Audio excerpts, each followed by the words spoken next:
देश में चल रहे ऐतिहासिक किसान आंदोलन पर बात करने के लिए उसका क्या राजनीतिक पक्ष है और ये किस दिशा में भारत की राजनीति को बदलने जा रहा है, इस मुद्दे पे बात करने के लिए हमारे साथ हैं वामपंथी पार्टियों के वरिष्ठ नेता और communist party of India Marxist के महासचिव साथी सीताराम येचुरी। तो उनसे बात करते हैं।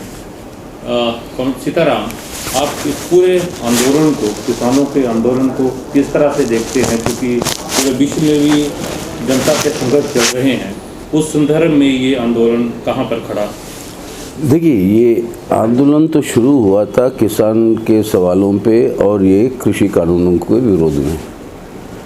ये स्वाभाविक था क्योंकि ये कृषि कानून जो है आज हमारे देश के खेती व्यवस्था को बर्बाद करने पर तुले हुए हैं और अपनी संपत्ति जो अपने फसलों से जो पैदा होता है उसका पूरा का पूरा मलकियत जो है बड़े बड़े कॉरपोरेटों को और पूंजीपतियों के हाथ में सौंपने का, विदेशी और देशी, और इससे हमारा किसान बर्बाद होगा।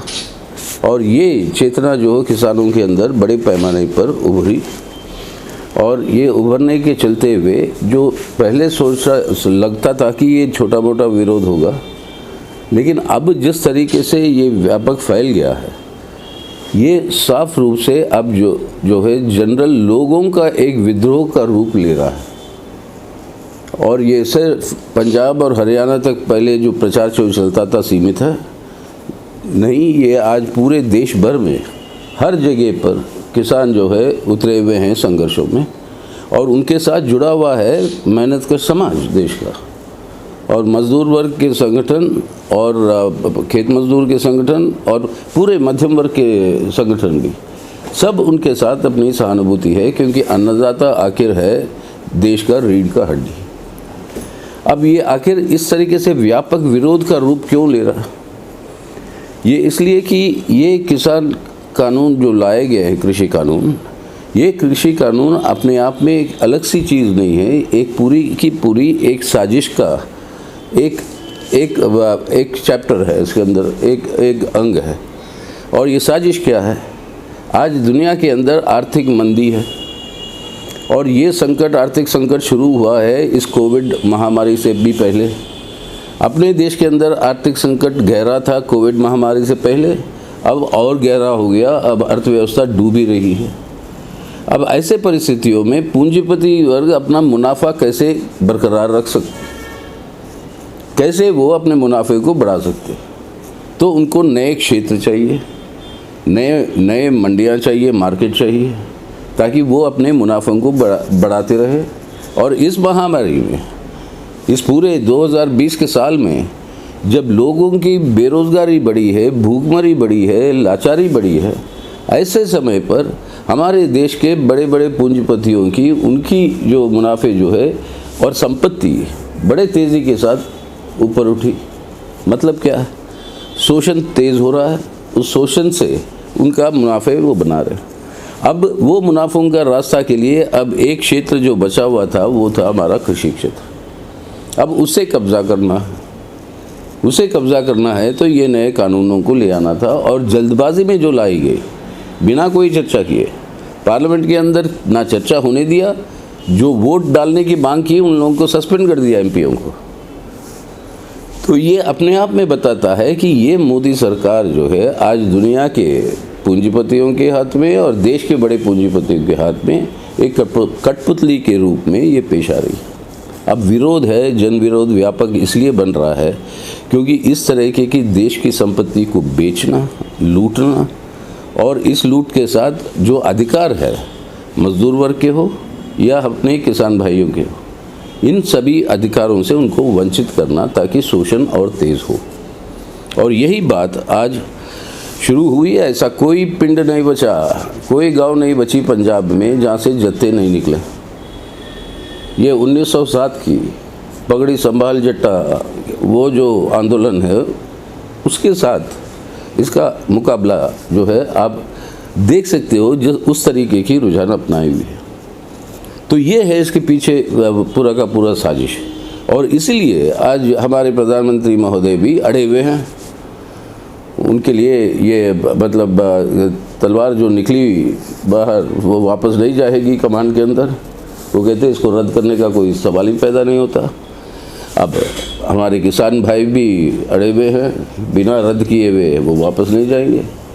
अब ये एक बहुत ही खतरनाक मोड़ पर पहुंचा, और ये खतरनाक मोड़ पर इसलिए किसान आंदोलन की ताकत और मजबूत हुई है क्योंकि उनके साथ जन समर्थन है, और ये बहुत ज़रूरी है, इसे और मजबूत करने की ज़रूरत है ताकि हमारे देश को बचाएं। आज पहले भारत को बचाना है, उसके बाद एक बेहतर भारत के निर्माण की बात सोचेंगे, लेकिन बड़ी साजिशें होंगी इस किसान आंदोलन के खिलाफ।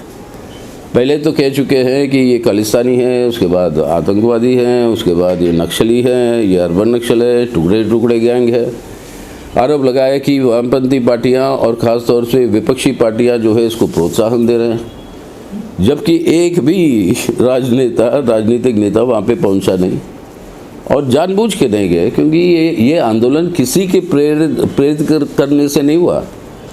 ये एक स्वाभाविक गुस्सा था जो एक स्पॉन्टेनियस तरीके से उभरा, और वो स्पष्ट रूप से नज़र आ रहा है। जितना सरकार अड़ जाती है उतना ही ज़्यादा संख्या बढ़ रही है दिल्ली के बॉर्डरों पर। इस सर्दी में, बारिश में, ओले पड़े हैं, उसके बावजूद ये जो चल रहा है ये वो दृढ़ता को और वो एकता को साबित करती है, जो बहुत ही एक खास चीज़ है जो हमें इस आंदोलन के अंदर समझना है। इस आंदोलन का जो एक महत्वपूर्ण पक्ष है कि यहाँ ये सरकार के खिलाफ है, वहीं ये कारपोरेट के खिलाफ भी उसका पूरा केंद्रित है। जिस तरह से बड़े कारपोरेट के प्रोडक्ट्स के बाइकआउट करने की कोशिश उन्होंने दी है। इसी तरह का संघर्ष पूरे विश्व के अलग अलग देशों में चल रहे हैं अपने में, जहाँ पर वो आपके जो न्यू लिबरल पॉलिसीज़ हैं उनके रेजिस्टेंस के लिए। आप इसको इस तरह से कैसे देखते हैं कि ये जो नव उदारवादी दौर है और जो उनकी नीतियाँ हैं, क्या ये संघर्ष उसके खिलाफ जा रहा है? आप बिल्कुल ये संघर्ष नव उदारवादी नीतियों के खिलाफ जा रहा है, और ये स्वाभाविक है जाना भी, क्योंकि नव उदारवादी नीतियों की और उनके सिद्धांत के अंदर इस आर्थिक संकट से विकल्प का कोई रास्ता नहीं है।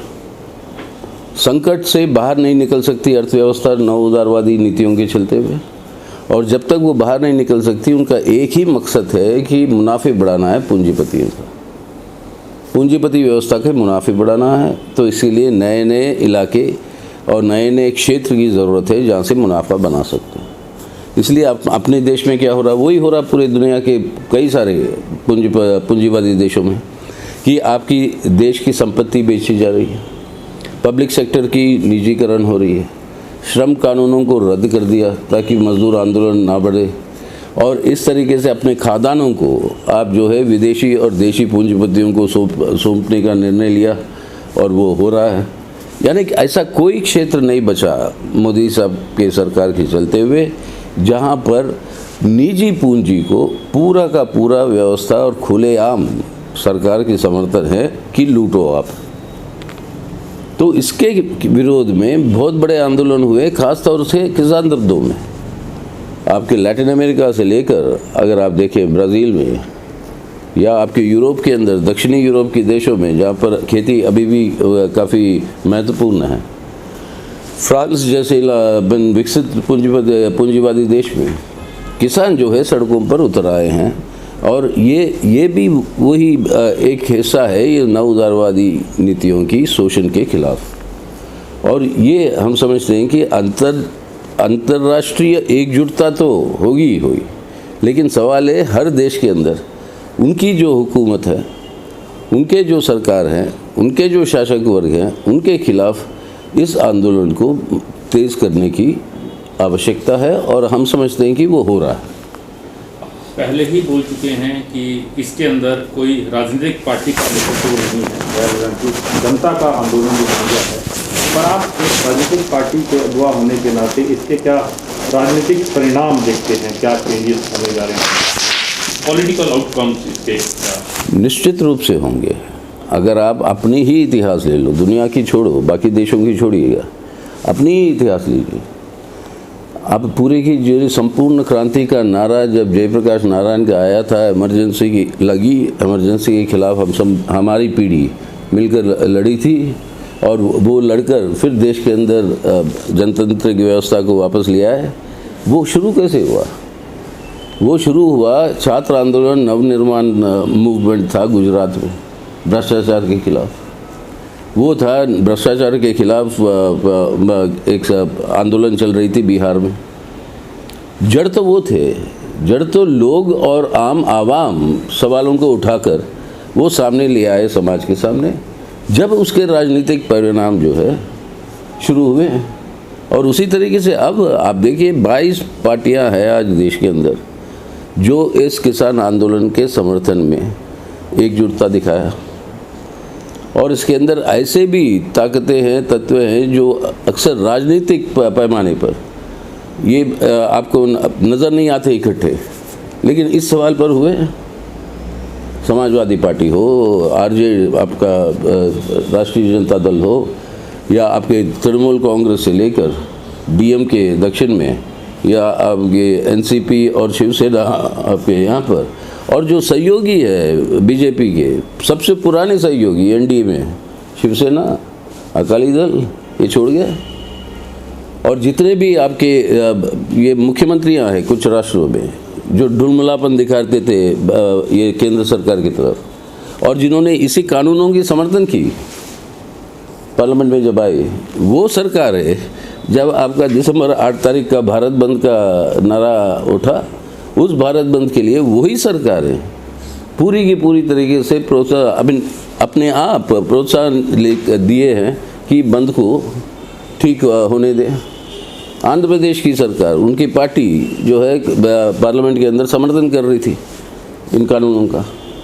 अब ये बंद के लिए वो सरकार ने घोषणा किया, स्कूल कॉलेज बंद, पब्लिक ट्रांसपोर्ट बंद, और सरकारी मुलाजिमों से कहा कि भाई आप लंच से पहले आने की ज़रूरत नहीं है। यानी ये दबाव क्यों पड़ रहा है? ये दबाव पड़ रहा है क्योंकि ये जन आंदोलन है। इसकी राजनीतिक जो आप कह रहे थे परिणाम क्या होंगे, ये हो रहे हैं राजनीतिक परिणाम कि ये केंद्र सरकार और उसकी नीतियों के खिलाफ जनता जो है बाकी राजनीतिक पार्टियों को ढकेल रही है कि वो आए इसके सामने विरोध करें। देखिए, राजनीतिक पार्टियां तो ना इसके प्रोत्साहक है, ना इसके साथ शामिल है डायरेक्टली, लेकिन हमारी एकजुटता और हमारी टोटल मदद जो है आज इस आंदोलन के साथ है। और हम चाहेंगे जितनी राजनीतिक दबाव पड़े सरकार के ऊपर उसको हम मजबूत करेंगे ज़रूर। हमारी अपील हमारे किसान भाइयों से, हमारे अन्नदाताओं से और इस आंदोलन से यही है कि आप अपना एकता, अपनी दृढ़ता और अपनी एकजुटता इसको आप मजबूत करते जाइए। और स्वाभाविक है कि एक जन आंदोलन के रूप में ये बढ़ेगा आगे को, और सरकारें जितनी भी दमन कर रहे हैं उसे ये आंदोलन और प्रोत्साहित होगी और तेज़ होने के लिए। ये हमारी अपील है, आप इस एकता को, दृढ़ता को, अपनी एकजुटता को मजबूत और बरकरार रखिएगा। और ये पूरी की पूरी समर्थन राजनीतिक पार्टियों से आपके इस आंदोलन के पक्ष में है। और यही बात हमारी पार्टी तो पार्लियामेंट के अंदर भी इसका विरोध किया, बाहर भी करते आए, आज भी करेंगे, आपके साथ मिलकर रहेंगे। और लेकिन असली ताकत आपकी और आपकी आंदोलन की है और उसे आप मजबूत रखिएगा। हमारी विनती है पूरी आवाम से, ये जो संघर्ष जो हो रही है किसानों का, ये सिर्फ किसानों का संघर्ष नहीं है, ये संघर्ष सब देशभक्तों का है।